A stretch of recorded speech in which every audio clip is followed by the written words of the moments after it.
오늘 우리에게 주시는 하나님 말씀은 요나서 3장 1절로 4장 11절 말씀입니다. 요나서 3장 10절로 4장 11절 말씀입니다.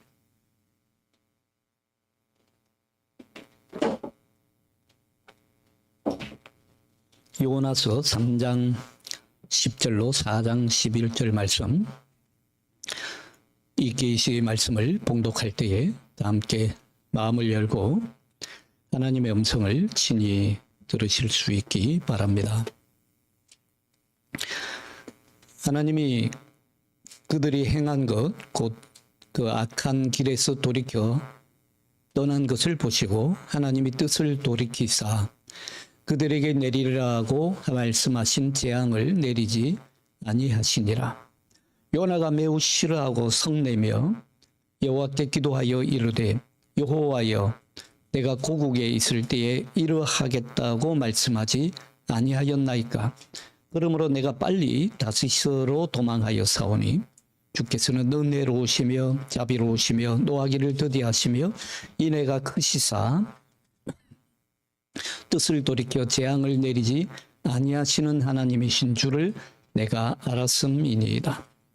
여호와여, 원하건대 이제 내 생명을 거두어 가소서. 사는 것보다 죽는 것이 내게 나음이니이다 하니 여호와께서 이르시되 내가 성내는 것이 옳으냐 하시니라. 요나가 성읍에서 나가서 그 성읍 동쪽에 앉아 거기서 자기를 위하여 초막을 짓고 그 성읍에 무슨 일이 일어나는가를 보려고 그 그늘 아래에 앉았더라.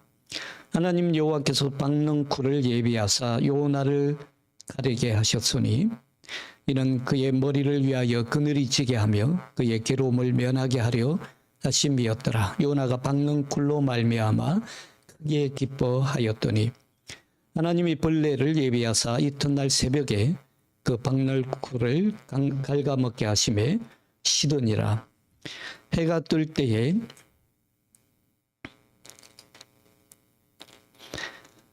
때에 하나님이 뜨거운 동풍을 예비하셨고 해는 요나의 머리에 쪼임에 요나가 혼미하여 스스로 죽기를 구하여 이르되 사는 것보다 죽는 것이 내게 나으니이다 하니라.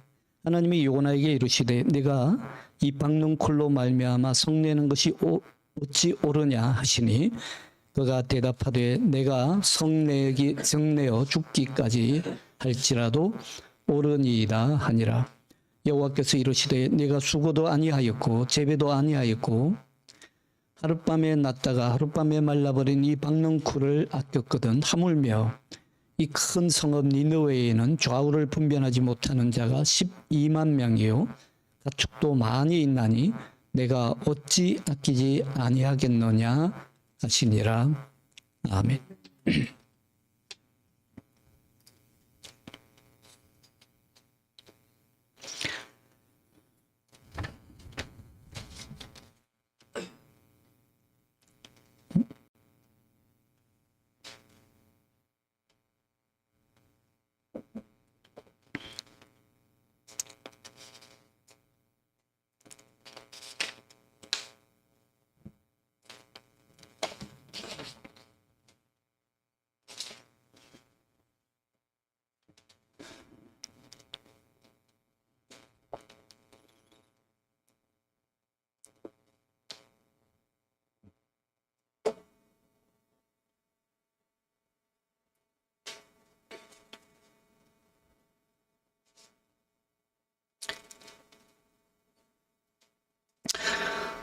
오늘 이 세상에서 가장 복된 자리, 예배의 자리로 나온 사랑하는 성도 여러분들을 성삼위일체 하나님의 이름으로 축복하고 또 온라인으로 함께하는 여러분들에게도 동일한 주님의 은혜가 함께하기를 축원합니다.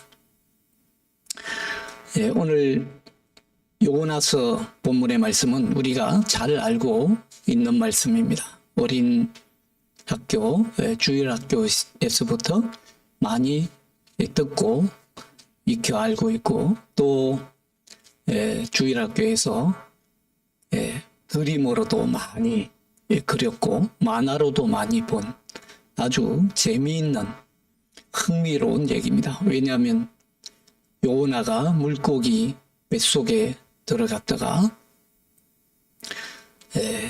다시 살아나온 아주 신기한 얘기가 있기 때문이죠.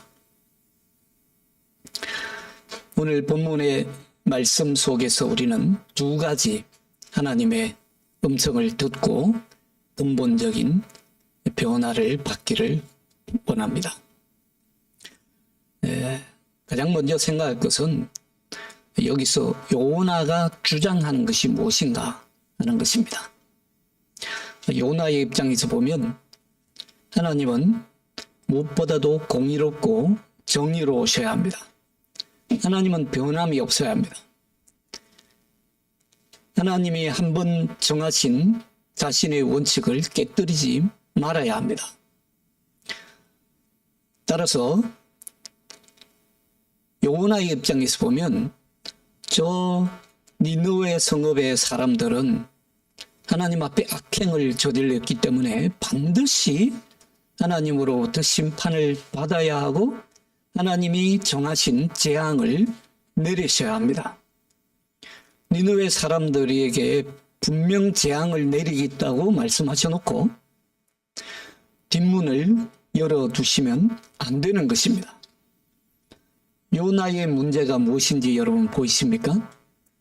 요나의 문제는 자기 생각으로는 하나님이 어떤 분인지를 너무도 잘 알고 있습니다. 오늘 본문에서 말씀하듯이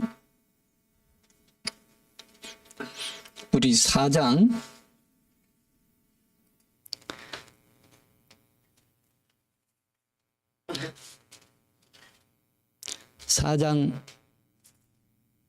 2절 말씀을 다 같이 한번 읽을까요? 4장 2절 말씀. 4장 2절, 요나서 4장 2절입니다.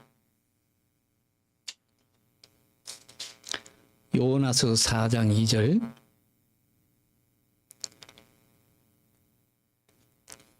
다 찾았습니까? 요나서 4장 2절. 시작.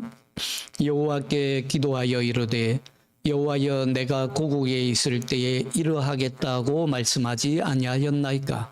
그러므로 내가 빨리 다시스로 도망하였사오니 주께서는 은혜로우시며 자비로우시며 노하기를 더디하시며 이내가 그시사 뜻을 돌이켜 재앙을 내리지 아니하시는 하나님이신 줄을 내가 알았나이다. 아멘. 예. 사실 요나는 하나님이 어떤 분인지를 오늘 너무도 정확하게 잘 알고 있습니다. 하나님이 어떤 분입니까? 하나님은 은혜로우시며 자비로우시며 노하기를 더디하시며 인애가 크신 하나님이신 줄을 너무도 잘 알고 있습니다. 실제로 그렇게 알고만 있는 것이 아니라 요나는 하나님을 그런 하나님으로 믿고 신앙하고 있습니다.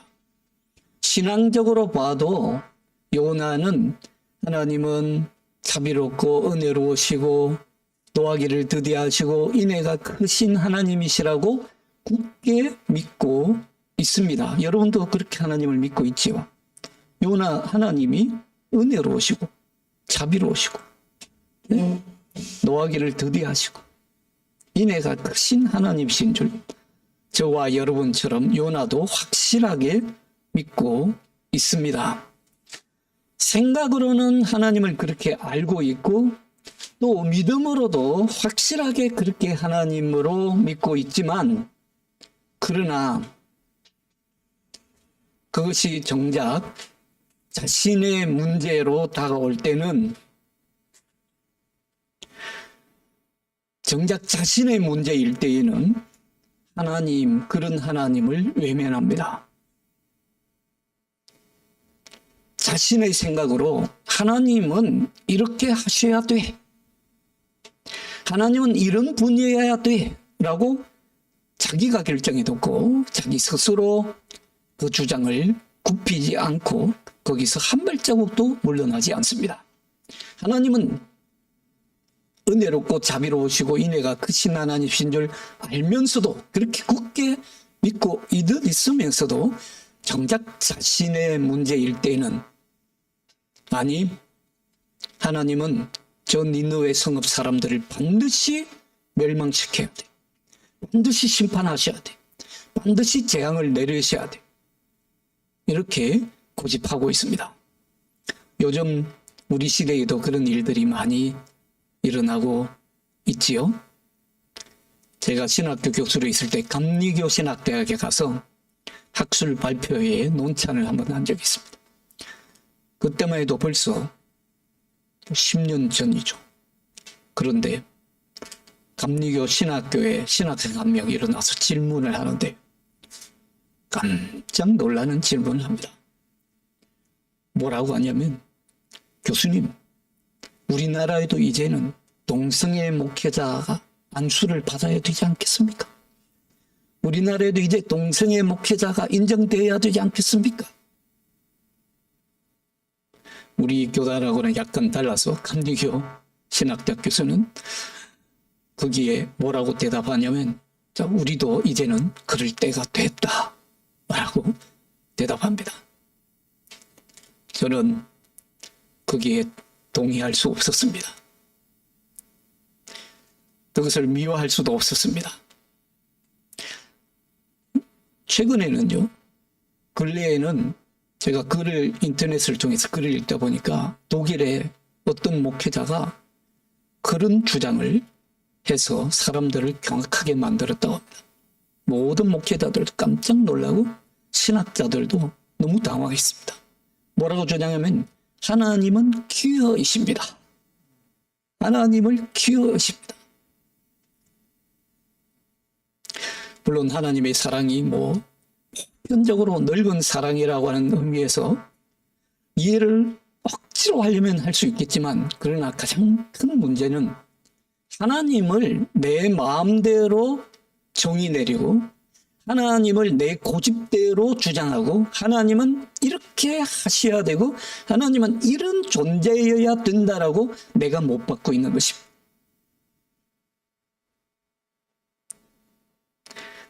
이거야말로 하나님을 자기 마음대로 결정하고 정의 내리는 것 아닙니까? 요나와 똑같은 주장을 하고 있는 것 아닙니까? 하나님은 인애하시는 하나님이신 줄 압니다. 내가 그렇게 믿습니다. 하나님은 자비롭고 은혜가 많은 하나님이시고 노하기를 더디하시는 하나님이신 줄 내가 믿습니다. 그러나 니느웨는 멸망당해야 됩니다. 니느웨는 재앙을 하나님이 정하신 재앙을 반드시 내리셔야 합니다. 이것이 바로 요나의 문제이고 오늘 사실 우리의 문제이기도 합니다. 성경에 하나님은 하나님을 어떻게 소개하고 있습니까? 성경에서 하나님은요, 출애굽기에서 모세에게 나타나셔서 나는 스스로 있는 자니라. 하나님은 스스로 있는 자니라 라고 자기를 소개하셨습니다. 하나님은 스스로 있는 자니라. 여러분, 이 말씀을 우리가 진지하게 받아들여야 합니다. 하나님은 스스로 있는 자니라 라는 말씀은 하나님은 우리 인간이 만든 그 어떤 우상의 형태로도 만들 수 없는 분이고 하나님은 하나님께서 원하시는 대로 하나님이 뜻하시는 곳에서 하나님이 뜻하시는 때에 하나님의 자유에 의해서 스스로 결정하시고 그 어떤 것에도 얽매이지 않는다는 말씀입니다. 그 말씀은 결국 하나님은 우리의 생각에도 얽매이지 않는다는 말씀입니다. 내 생각대로 내 고집대로 하나님은 움직이시는 분이 아니시라는 말씀. 하나님의 절대적 자유를 말씀하신 것이 난 스스로 있는 자니라 라는 말씀입니다. 스스로 있는 자이신 절대적인 자유를 지니신 하나님을 오늘 요나는 자기 생각에 가두고 있습니다. 하나님은 반드시 저 니느웨 성읍의 사람들에게 재앙을 내리셔야 합니다. 그런데 그리고 신약 성경에는 하나님은 사랑이시라. 하나님을 소개하는 말은 구약에 나는 스스로 있는 자니라 라는 말씀과 하나님은 신약에 하나님은 사랑이시라 라는 이 말씀밖에 없습니다. 우리는 하나님을 있는 그대로 인정할 수 있어야 합니다. 그런데 우리는 늘 하나님을 내 생각대로 만들고 빚으려고 합니다. 내가 믿고 싶은 대로 하나님을 결정지으려고 듭니다. 요나의 결정적인 실수가 바로 여기에 있습니다. 하나님을 있는 그대로 인정해 드리지 못합니다. 하나님은 사랑의 하나님이시고 인애의 하나님이시고 동시에 정의의 하나님이십니다. 하나님은 의의 하나님이신 동시에 하나님은 또한 사랑의 하나님이십니다. 우리 인간의 머리로는, 우리 인간의 지식으로는 하나님은 의의 하나님이신 동시에 사랑의 하나님이시라는 이 하나님의 본질과 속성을 제대로 이해할 수 없습니다. 그러니 있는 그대로 인정해 드리는 것이 좋습니다. 억지로 내 생각대로 하나님을 맞추려고 하지 않는 것이 좋습니다. 오늘 요나처럼 하나님이 어떤 하나님이신 줄 우리는 뻔히 알고 있습니다. 오랫동안 신앙생활을 통해서 하나님이 어떤 하나님이신 줄 우리는 알고 믿고 있습니다. 그럼에도 불구하고 정작 그 문제가 나의 현실적인 문제로 부딪힐 때는 내 생각에다가 하나님을 아주 순발력 있게 맞추려고 합니다. 오늘 요나의 심정을 우리가 이해하지 못하는 바가 아닙니다. 요나는 이 아수르, 니느웨는 아수르의 수도 아닙니까? 아수르의 수도인데 이 아수르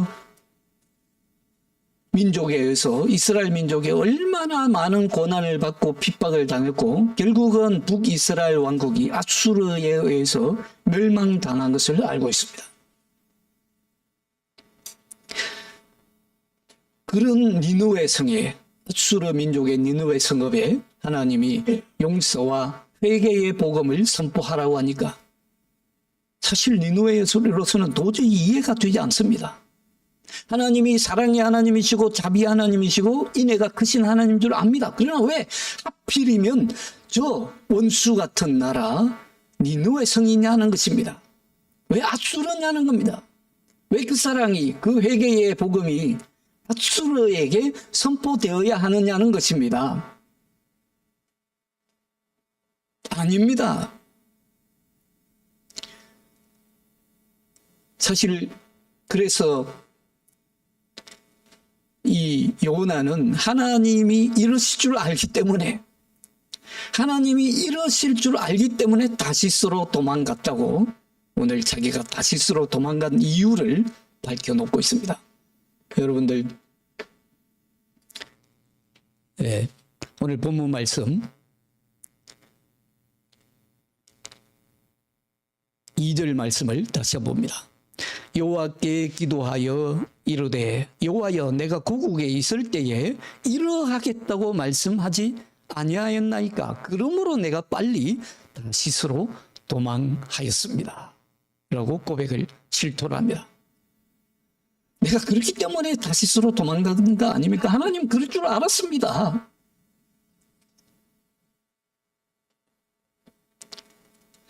우리도 요나와 같이 이럴 때가 있지 않습니까? 하나님 사랑의 하나님이시고 용서의 하나님이시고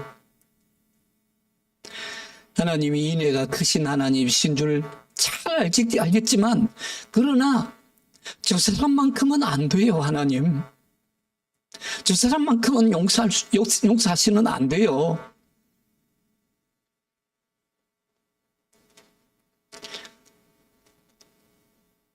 저 사람만큼은 절대로 용서받아서는 안 됩니다.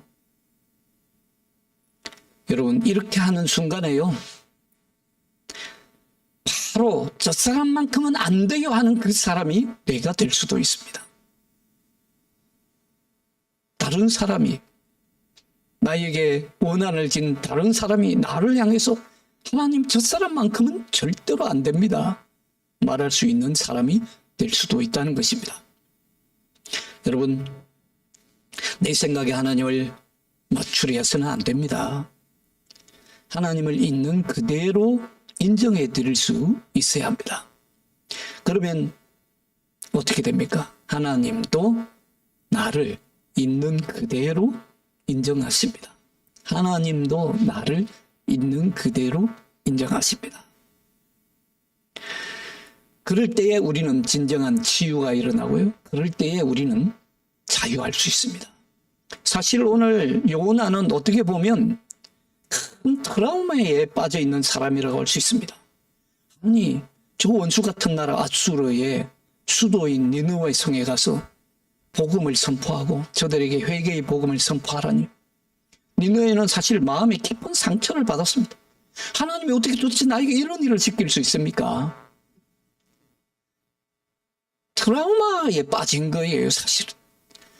이 요나를 생각하면 우리가 흔히 고집불통인 요나, 하나님의 말씀에 순종하지도 않고 하나님의 말씀을 어기려고 다시스로 도망을 가려고 했던 요나, 어리석게도 하나님의 말씀에 불순종하다가 물고기 밥이 된 요나, 이 정도로 생각하는데 그건 요나의 심정을 더 심층적으로 깊이 들여다보지 못한 거예요. 요나의 실망과 요나의 상처가 얼마나 컸겠습니까? 아수르 민족은요, 특히 전쟁 광들이었습니다. 전쟁에 미쳐 날뛰는 들깨와 같은 그런 존재들이었습니다.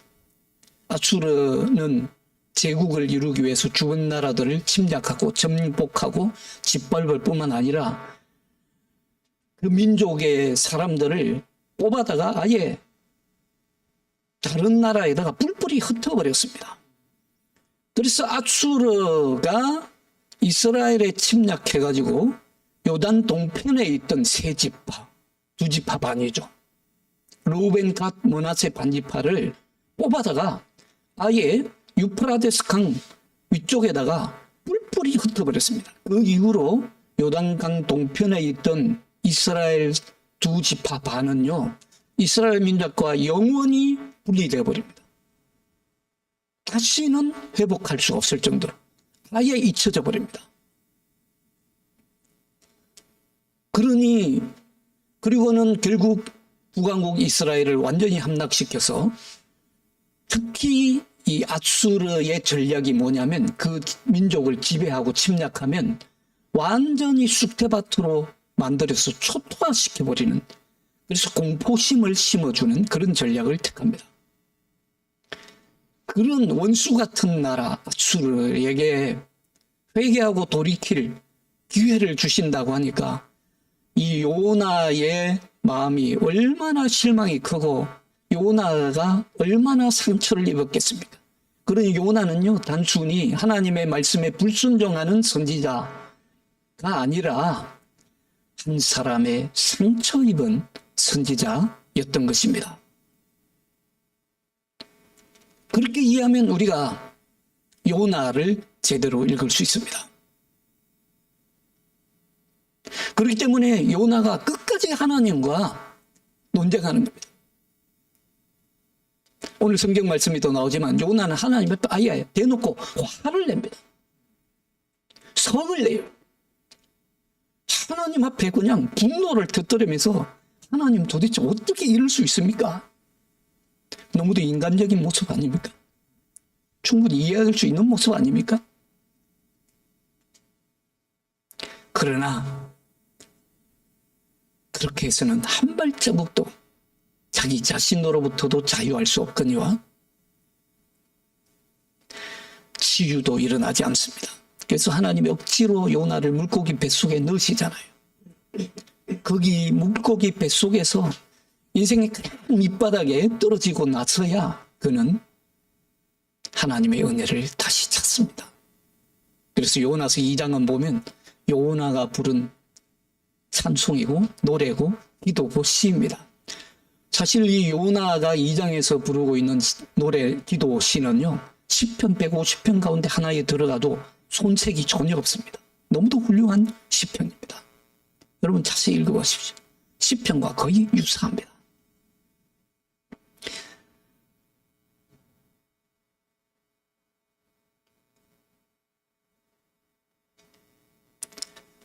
거기서 그는 다시 치유함을 얻습니다. 회복됩니다. 예레미야서 18장 8절에 보면요, 하나님은 예레미야 선지자를 통해서 이렇게 말씀하십니다. 만일 내가 말한 그 민족이 그의 악에서 돌이키면 내가 그에게 내리기로 생각하였던 재앙에 대하여 뜻을 돌이키겠고, 뜻을 돌이키겠다 하십니다. 우리 하나님은 얼마든지 뜻을 돌이킬 수 있는 하나님이십니다. 악에서 돌이키면 하나님은 언제든지 그 뜻을 돌이킬 수 있는 하나님이십니다. 재앙만 돌이킬 수 있습니까? 주시기로 하신 축복도 돌이킬 수 있나요? 그렇습니다. 예레미야 18장 10절에 말씀하십니다. 만일 그들이 나보기에 악한 것을 행하여 내 목소리를 청종하지 아니하면 내가 그에게 유익하게 하리라고 한 복에 대하여 뜻을 돌이키라. 하나님은 내리시고자 했던 재앙에 돌이키실 수도 있고 주시고자 하셨던 축복도 돌이킬 수 있는 하나님이십니다. 주신 분도 하나님이시요 취하실 분도 하나님이시랍니다. 하나님을 있는 그대로 인정할 수 있어야 합니다. 그러니 우리의 생각에 하나님을 고정시키는 일은요, 하나님을 제대로 믿는 신앙이 아닙니다. 하나님은 하나님의 길을 가십니다. 우리가 그 길을 따르려고 해야지 내 길을 하나님께서 따르라고 고집해서는 곤란합니다. 그 다음으로 우리는 박능쿨 사건을 생각합니다. 요나는 기껏 박능쿨 하나를 아까워하면서 화를 냅니다. 그러나 하나님은 니느웨 성에 있는 12만 명의 좌우를 분간치 못하는 백성들을 아끼십니다. 여기에는 요나가 넘어야 할 생각의 한계가 있습니다. 요나의 생각의 저변에 깔려있는 것이 무엇입니까? 요나의 생각에 깔려있는 기본적인 고정관념이 있습니다. 그건 뭐냐면 니느웨 성의 사람들은 이방인들이고 이스라엘 민족의 원수이기 때문에 이스라엘 백성들보다도 귀하지 않다고 하는 고정관념입니다. 저 니느웨 성 백성의 사람들에 비하면 이스라엘 백성들이 훨씬 더 귀하고 이스라엘 백성들만 하나님이 사랑하셔야 된다고 하는 고정관념입니다. 이스라엘 백성들은 하나님이 선택하신 백성들입니다. 그렇죠? 맞는 얘기입니다. 그러나 하나님께서 이스라엘 백성들을 선택하신 데에는 분명한 목적이 있습니다. 이스라엘 백성들만 축복받고 이스라엘 백성들만 잘 살고 이스라엘 백성들만 번영하게 하기 위해서 이스라엘 백성들을 하나님의 백성으로 선택한 것이 아닙니다. 하나님이 이스라엘 백성들을 선택하신 것은 그들을 언약의 백성으로 삼고 그들을 통해서 하나님의 축복이 온 민족 열방에까지 전하여지기 하기 위해서인 것입니다. 그들을 하나님의 축복의 통로로 삼기 위해서 이스라엘 백성들을 선택하신 것이지 이스라엘 백성들만 잘 살고 잘 먹게 하기 위해서 선택한 것은 아닙니다. 그러나 이스라엘 백성들은 자신들이 하나님이 택하신 백성임을 알고 그때부터 늘 생각의 밑바닥에 우리는 선민이다, 선민이라고 하는 선민 사상이 깔려 있었습니다. 요나가 오늘 화를 내는 결정적인 이유도 그것입니다. 감히 저 천한 이방 백성들이 하나님의 백성인 이스라엘을 침략하고 약탈하고 백성들을 납치해서 뿔뿔이 흩어버리다니, 이건 분명히 하나님께서 크게 벌하셔야 할 일이고 저들은 하나님의 징벌을 받아야 마땅한 일이라고 생각한 것입니다. 절대로 여기에서는 한치도 양보할 수 없는 문제입니다. 그러나 여러분, 현실은 어떻습니까? 하나님이 왜 앗수르를 하나님의 몽둥이로 사용하고 있습니까? 성경은 하나님께서 앗수르를 하나님의 몽둥이로 사용했다고 말씀하고 있습니다. 아수르는 하나님이 사용하신 몽둥이에요. 저 불경건한 백성, 저 불경건한 이스라엘 백성들, 하나님을 거역하고 하나님의 말씀을 외면하고 우상을 숭배하고 패역에 빠진 저 이스라엘 백성들을 징계하기 위해서 하나님께서 들어서신 몽둥이가 바로 아수르라고 말씀하고 있습니다. 그러니까 하나님께서 아수르를 몽둥이로 들어 사용하신 이유는 이스라엘의 패역 때문이었습니다. 이스라엘 왕들이 계속해서 하나님의 말씀을 거역하고 우상을 숭배하고 르호보암의 악행을 섭했습니다. 그래서 매를 드신 것이 아수르입니다. 다만 그 과정에서 아수르가 하나님의 뜻을 전혀 이해하지 못하고 도를 넘었던 것이 그들의 재앙의 원인이었습니다. 오늘 요나가 생각하고 있는 것처럼 정말 하나님이 정의의 하나님이시기를 원한다면 하나님의 정의의 하나님이시고 반드시 심판을 내리시는 하나님이신 줄 믿는다면 지금은 아수르가 아니라 이스라엘에게 하나님께서 정의를 요구하신다는 것을 깨달아요.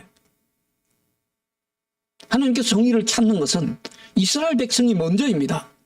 이방민족인 아수르가 아니라 이방민족이 아수르 니느웨 성이 아니라 이스라엘에게서 하나님은 의를 먼저 찾으십니다. 하나님이 소돔과 고모라 성에서 의인 10명을 찾으시는 것처럼 하나님은 자기 백성에게서 먼저 의를 찾으십니다. 그러면 반대로 생각해 봅니다. 이번에는 하나님의 자비와 용서를 생각해 봅니다. 하나님은 이스라엘뿐만 아니라 니느웨도 회개하고 돌아오기를 원하십니다. 그런데 보십시오. 오늘 요나는요, 니느웨는 어떻게 했습니까? 요나가 가서 회개의 복음을 선포하자마자 니느웨는 즉각 반응합니다. 놀라운 일입니다. 우리 성경에서 보듯이 여러분, 요나가 하나님의 말씀을 선포할 때에 어떻게 선포합니까? 우리 한번 성경 말씀을 다시 보겠습니다.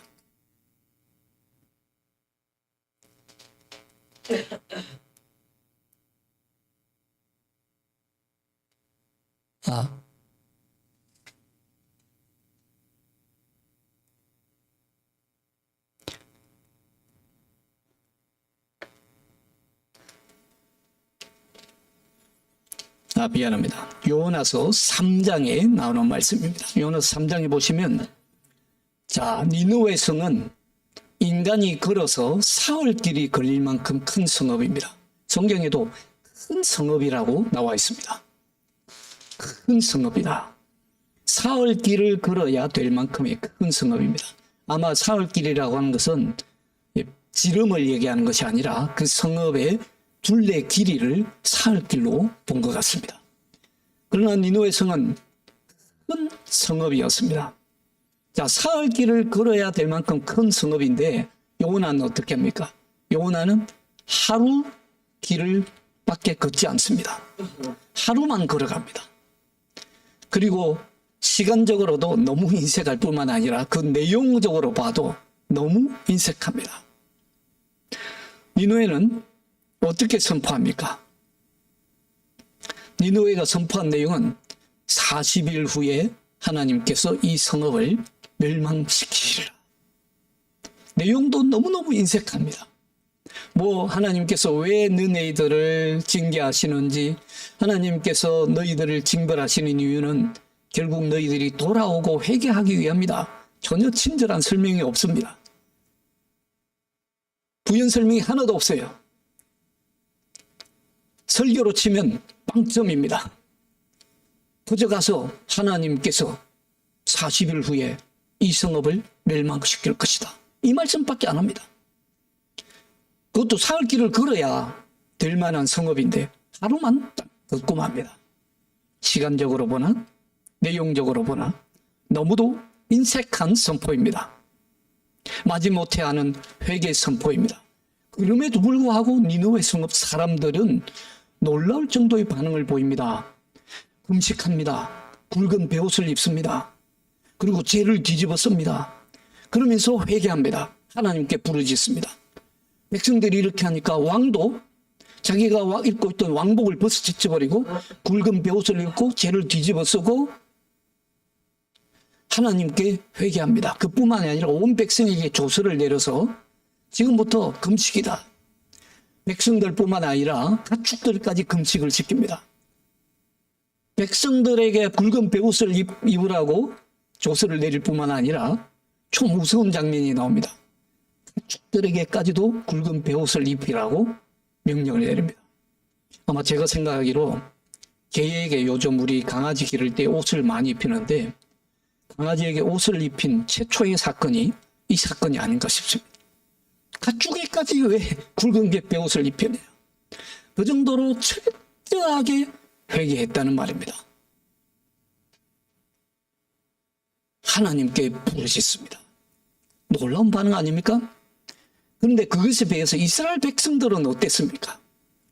이스라엘 백성들, 하나님의 백성이라고 하는 이스라엘 백성들, 하나님의 특권을 받았다고 자부하는 이스라엘 백성들, 선민 사상을 가지고 있던 그 이스라엘 백성들은 하나님께서 수없이 선지자를 보내고 하나님의 말씀을 계속 들려주시고 하나님께서 너희에게 돌아오라고 그렇게 수없이 많이 경고의 말씀을 들려주셨건만은 눈도 깜짝하지 않았습니다. 돌이키지 않습니다. 목이 곧은 이스라엘 백성들은 전혀 하나님의 말씀을 듣지도 않고 회개하지도 않고 돌이키지도 않았습니다. 그래서 하나님께서 압수를 사용하신 것입니다. 우리는 일반적으로 누구에게 책임이 있는가를 먼저 따지는 성향이 있습니다. 누가 죄인인가를 기준으로 삼습니다. 누가 잘못했는가 그걸 먼저 봅니다. 그러나 여러분, 누가 잘못했는가 하는 것도 중요하지만 하나님께 중요한 것은요, 누가 회개하고 돌이키느냐 하는 것입니다. 누가 돌아오느냐, 지금 돌이키고 돌아오는 백성이 누구냐, 이것이 중요합니다. 하나님의 백성이라고 하는 이스라엘 백성들은 돌이킬 생각을 하지 않습니다. 그래서 하나님은 압수를 사용하셔서 이스라엘을 징계하셨습니다. 그렇게 하신 목적도 이스라엘이 죽기를 바라서가 아니라 이스라엘이 돌이켜서 살기를 원하셨기 때문입니다. 그러나 이스라엘은 돌이키지 않습니다. 오히려 니느웨 성의 사람들은 즉각 돌이키고 회개합니다. 우리는 믿는다고 하면서요, 오히려 믿는 사람들이 회개를 잘 못하는 경우가 있습니다. 뭐 다 그런 것은 아닙니다. 그래서 예수님도 경고의 말씀을 주시지 않습니까? 마태복음 12장 40절에 보면 심판 때에 니느웨 성 사람들이 일어나 이 세대의 사람들을 정죄하리니 이는 그들이 요나의 전도를 듣고 회개하였음이거니와 요나보다 더 큰 이가 여기 있느니라. 무슨 말씀입니까? 마지막 심판 때에는 니느웨 사람들이 일어나서 오히려 이 세대 사람들을 심판하고 정죄할 것이다. 왜? 니느웨 사랑의 사람들은 오늘 요나가 그 인색한 시간에 그 인색한 말씀만 전했는데도 금방 회개하고 돌이켰는데 요나와는 비교도 할 수 없을 정도로 더 크신 예수 그리스도가 여기 계신데 돌이키지 않는다는 것입니다. 그런데도 회개치 못한다는 것입니다. 여러분, 우리에게도요, 일종의 선민 사상이 있습니다. 예수 믿고 교회에 다닌다고 하는 선민 사상이 있습니다. 은근히 그런 사상이 있어요. 우리가 뭐 억지로 그렇게 하고 싶어서 그런 것 아닙니다. 그냥 습성에 접어들고 타성에 접어들면, 신앙이 타성에 빠지면요, 나도 모르게 그런 경향이 나오게 되어 있습니다. 오히려 오래 교회 다닌 사람이요, 교회 처음 난 사람보다도 회개하지 못하는 경우를 보게 됩니다. 그래서 성경은 먼저 된 자가 나중 되고 나중 된 자가 먼저 된다고 말씀합니다.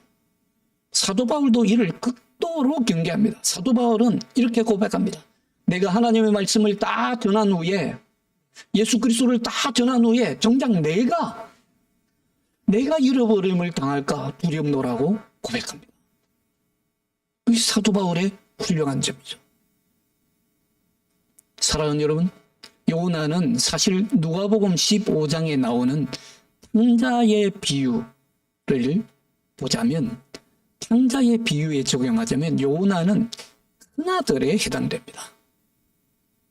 큰아들과 같습니다. 작은 아들이 아버지 유산을 다 탕진하고 돌아왔습니다. 회개하고 돌아옵니다. 아버지는 버선발로 뛰어나가서 그 아들을 껴안고 입 맞추고 그 아들에게 가락지를 끼우고 옷을 새로 입히고 그리고 송아지를 잡아서 큰 잔치를 엽니다. 기뻐합니다. 기뻐 뛰놉니다. 그게 아버지의 마음입니다. 그리고 우리 하나님의 마음입니다. 한 사람이 회개하고 돌이키면 하나님이 이렇게 기뻐 뛰놉니다. 그런데 정작 큰아들은 회개하고 돌아온 동생을 환영하지 않습니다. 오히려 아버지에게 불평과 원망을 늘어놓습니다. 누가복음 15장 28절에 보면요, 이렇게 말씀하고 있습니다. 큰아들이 노하여 들어가고자 아니하였다 했습니다. 요나가 오늘 화를 내고 있는데, 그것도 두 번씩이나. 처음에는 하나님께서 뜻을 돌이키시겠다고 하니까, 재앙을 내리시지 않겠다고 하니까 화를 내고, 두 번째는 박능쿨 때문에 화를 내지 않습니까? 오늘 큰아들처럼, 요나처럼 큰아들도 분노해서 잔치에 참여하지 않으려고 합니다. 화가 났습니다. 왜 그랬겠습니까? 요나도 큰아들도 둘 다 자신이 옳다고 믿고 있기 때문입니다. 그리고 큰아들은 자신의 정당성을 주장합니다. 나는 아버지 밑에서 여러 해 동안 아버지를 섬겨 일했고, 아버지 말씀이라면 내가 하나도 어기지 않았는데 지금까지 나한테 뭐 잔치하라고 염소 새끼 한 마리라도 준 적이 있습니까? 그런데 저 둘째는 아버지 유산을 다 탕진하고 창녀들하고 놀아가면서 다 탕진하고 돌아왔는데 이렇게 반갑게 맞이하고 잔치까지 베푸는 것이 과연 옳습니까? 라고 자기의 정당성을 주장하고 있는 것입니다. 물론 큰아들의 심정도 우리가 이해할 수 있습니다. 큰아들도 얼마나 억울했겠습니까? 그러나 큰아들도 여기에서 자신의 정의관념에 아버지를 끼워 맞추려고 합니다. 어쨌든 하나님이 저 니느웨 성읍의 사람들에게 재앙을 내리셔야 한다고 주장했던 요나처럼 큰아들도, 즉 가산을 다 탕제하고 돌아온 저 작은 아들을 위해서 잔치를 베풀 것이 아니라 저 아들을 내치셔야 한다고 주장하고 있는 것입니다. 사랑하는 여러분,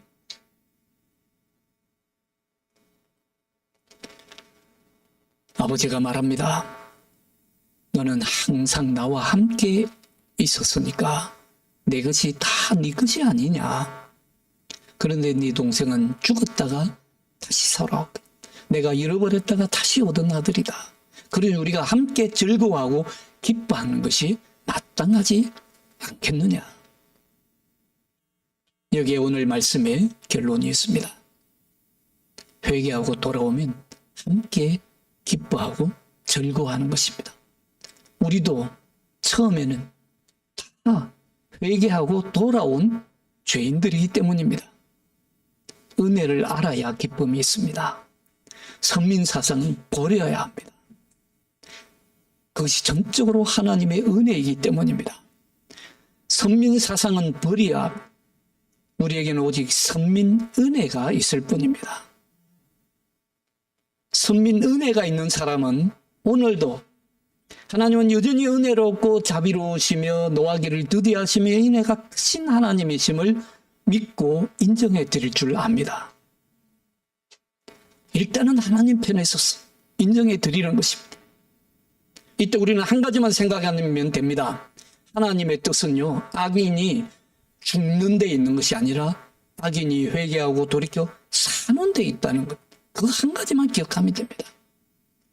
악인이 그 길에서 돌이켜서 사는 것을 한다고 에스겔서 33장 11절에서 분명히 말씀합니다. 우리는 그것만 기억하면 됩니다. 아무리 죽을 죄인이라도, 비록 나와 관계 있는 죄인이라도 그 죄인이 돌이켜 살기를 원하신다.